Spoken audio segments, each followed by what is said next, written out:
नमस्ते। आज का टॉपिक है थकान को दुख का नाम मत दो। तो कुछ साल पहले की बात है, मैंने अपना ऑफिस सेटअप मेरे घर से 25 किलोमीटर दूर किया था। वो थोड़ा गांव साइड था, थोड़ा फॉरेस्ट एरिया था। इसके बारे में ऑलरेडी मैंने एक वीडियो में मेंशन किया था। और साथ ही साथ मेरा थोड़ा फाइनेंशियल क्राइसिस भी चल रहा था उस टाइम पे। तो मैं बाइक नहीं यूज करके मैं बस में वहां ट्रेवल करके जा रहा था, क्योंकि बस का किराया भी थोड़ा कम था और मुझे मोच भी आई थी मेरी टांग में एक्सरसाइज करते हुए, जिसकी वजह से मुझे एक साल तक थोड़ा रेस्ट करना था। इसके लिए मैं बस में ट्रेवल कर रहा था। तो गवर्नमेंट की बस कैसी होती है आपको पता है, जिसको महाराष्ट्र में लाल डब्बा भी बोलते हैं। एक एक घंटे में बस होती थी और हमेशा क्राउडेड होती थी। तो रोज सुबह के टाइम पे मैं एक बस पकड़ता था जिसमें और भी लोग होते थे। तो पैसेंजर तो होते ही थे, साथ में बहुत सारे जो वेंडर होते हैं छोटे छोटे, जैसे आइसक्रीम बेचने वाला या सब्जी बेचने वाला, और भी ऐसे वेंडर बस में होते थे। तो एक दिन की बात है, बस आने में लेट हो गई थी, क्योंकि बस जिस डेस्टिनेशन पे जाती है, क्योंकि लिमिटेड बस ये लोग यूज करते हैं गवर्नमेंट वाले, तो एक दो बस जाती है, दो आती है, तो इस तरह से ही चलता है। तो उस दिन बस लेट हो गई, जिसकी वजह से बस में बहुत ही क्राउड हो गया। पर एक प्रॉब्लम है जो कि मुझे लगता है कॉमन है थ्रू आउट इंडिया, जो कि महाराष्ट्र में भी है, कि जब बस आती है,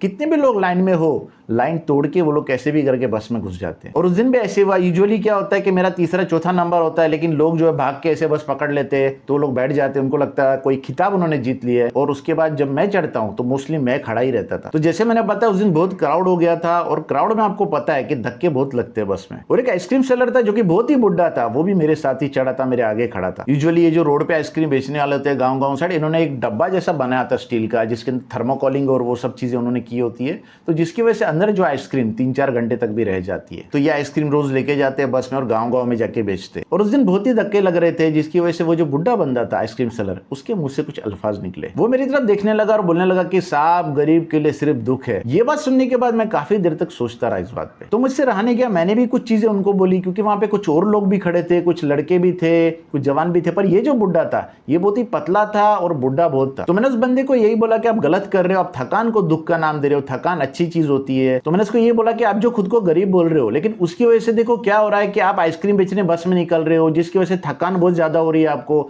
आपकी बॉडी भी पतली हो रही है, जिसकी वजह से आप उतना सर्वाइव भी कर रहे हो। मैंने उसको यही बोला कि अगर आज ही आप अमीर हो जाओ, आप गाड़ी में घूमने लगोगे, आपका पेट बाहर आ जाएगा, जल्दी आपको कोई बीमारी पकड़ेगी, आप जल्दी ऊपर निकल जाओगे। मैंने उसको बोला कि थकना अच्छी बात है, ह्यूमन बॉडी जो है थकने के लिए बनी है, और जब तक आप थकोगे तब तक आप स्वस्थ रहोगे। वास्तव में प्रॉब्लम क्या है, हम लोग सिटी में रहते हैं, और सिटी में मुझे पता है कि मोस्टली लोग जो जॉब पे जाते हैं, वो लोग को एक्सरसाइज करने का टाइम नहीं मिल रहा है, वो लोग को खुद को देने के लिए टाइम नहीं मिल रहा है, तो फिटनेस की तरफ वो लोग ध्यान ही नहीं दे पा रहे। मुझे अभी भी याद है कि जब मैं बस में ट्रेवल करता था, तो उधर की जो गाँव साइड की आदिवासी लेडीज थी, एक सीट पे 4-4, 5-5 बैठती थी। और जबकि मैं एक बार सिटी में ट्रेवल कर रहा था और एक रिक्शा बैठा था, तो एक बंदा मेरे साथ बैठा था जो कि थोड़ा सा मोटा सा था। और जब रिक्शा वाले ने तीसरी सीट बिठाई, क्योंकि हमारे यहाँ शेयरिंग चलता है, तो ये जो मोटा बंदा ये बोलने लगा कि रिक्शा छोटी हो रही है, जबकि एक्चुअल में मैं बोलने वाला था रिक्शा नहीं भाई, तू बड़ा हो गया। लोग एक्सरसाइज को टाइम नहीं दे रहे। मैं मानता हूं कि इसमें कैपिटलिज्म की भी गलती है, क्योंकि कंपनीज और कॉर्पोरेट कल्चर में ऐसा हो गया कि लोग मैक्सिमम काम करें, और 3-4 घंटे ट्रैवल करने के बाद जब वो घर पहुंचेंगे, खा के सो ही जाएंगे, वो लोग कहाँ एक्सरसाइज ही कर पाएंगे। क्योंकि एक्सरसाइज के बारे में हमेशा लोग मुझसे बात करते हैं, तो मैं एक ही चीज बोलता हूँ, पहले अपनी नींद पूरी करो, उसके बाद एक्सरसाइज की बात करो। अगर आपकी नींद पूरी नहीं हो रही है, तो अगर आप एक्सरसाइज करोगे भी, बॉडी जो है रिपेयर नहीं कर पाएगी खुद को, तो आपकी जो एक्सरसाइज है वो सफल भी नहीं होगी, और आपकी बॉडी और वीक हो सकती है उसमें। पर तब भी मुझे लगता है कि टाइम निकाल ही सकता है इंसान। लोग यहाँ पे क्रिकेट को टाइम दे रहे हैं, पॉलिटिक्स की बकवास को टाइम दे रहे हैं, नेटफ्लिक्स को टाइम दे रहे हो, पार्टीज कर रहे हैं, लेकिन एक्सरसाइज जो है या खुद की बॉडी जो है उसको टाइम नहीं दे रहे। मोस्टली काम के चक्कर में लोग भूल जाते हैं कि जो बॉडी है वो सबसे इंपॉर्टेंट है, क्योंकि बॉडी अगर नहीं रहेगी यार, बॉडी अगर विकलांग हो गई या कोई डिजीज हो गया,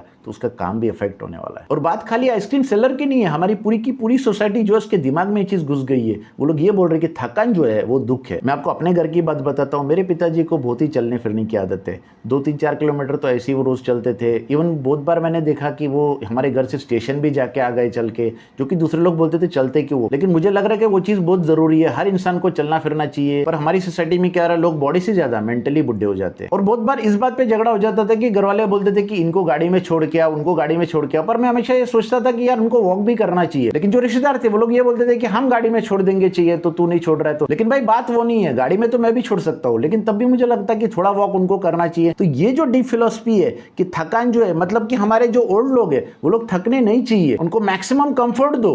और यही चीजें जो है ना उनकी सेहत खराब कर रही है। सिटी की हालत खराब है। आप मोस्टली सिटी में घूमोगे तो आपको सबके पेट बाहर दिखाई देंगे। आप कहीं भी जाओ, मैकडी में जाओ, कोई भी फास्ट फूड चेन में जाओ, वहां पे आपको ओबेस लोग दिखेंगे। तो ये चीज जो है यूएस से कल्चर यहाँ आ रहा है धीरे धीरे, फास्ट फूड का ये सब। और यहाँ यहाँ पे भी लोग कहीं ना कहीं मोटे होते जा रहे हैं। आप देखोगे कि मेट्रो या रेल होगा, जब आप जाते हो स्टेशन पे तो वहाँ पे एस्केलेटर भी होते हैं और सीढ़ी भी होती है। सीढ़ी बहुत बड़ी होती है और एस्केलेटर छोटा होता है, तब भी लोग गर्दी करके एस्केलेटर पे चढ़ जाते हैं क्योंकि उनको कंफर्ट चाहिए और सीढ़ी पे कोई भी जाना नहीं चाहता है, क्योंकि सीढ़ी पे अगर वो चढ़ते उतरते तो थोड़ा सा तो फिटनेस कहीं ना कहीं उनके अंदर आ जाता है। मुस्लिम मुंबई में बिल्डिंग से, और मैंने देखा कि फर्स्ट सेकंड फ्लोर पे भी चढ़ने के लिए लोग लिफ्ट यूज करते हैं बहुत बार। कंफर्ट जो हमारे लाइफ में बहुत ही डीप घुस चुका है। अगर आप एसी में सोते हो तो आपको ये पता होना चाहिए कि एसी जो है वो कहीं ना कहीं हमको थकने नहीं दे रहा है। आप अगर ये देखोगे कि अगर आप एसी के बिना सो आपको पसीना भी आएगा, तो उससे क्या होता है कि बॉडी जो एनर्जी स्पेंड करता है टेम्परेचर ऊपर नीचे करने के लिए, जो कि एसी में सोने से नहीं हो रहा है क्योंकि टेम्परेचर सिमिलर रह रहा है, जिसकी वजह से कि एसी में सोने वाले लोग जो है वो थोड़े से मोटे हो सकते हैं। यहाँ पे किसी के भी घर पे जाओ, या तो सोफे पे बैठा है या तो कोई मोटा गद्दा उसने पीछे ले लिया है। मोस्टली लोग बैठते नहीं है, वो सीधा लेट ही जाते हैं। और प्रॉब्लम क्या हो रहा है मालूम है क्या? मैं हमेशा लोगों को बोलता हूँ कि यार कुर्सी पे बैठने का आदत डालो, क्योंकि जब आप कुर्सी पे बैठते हो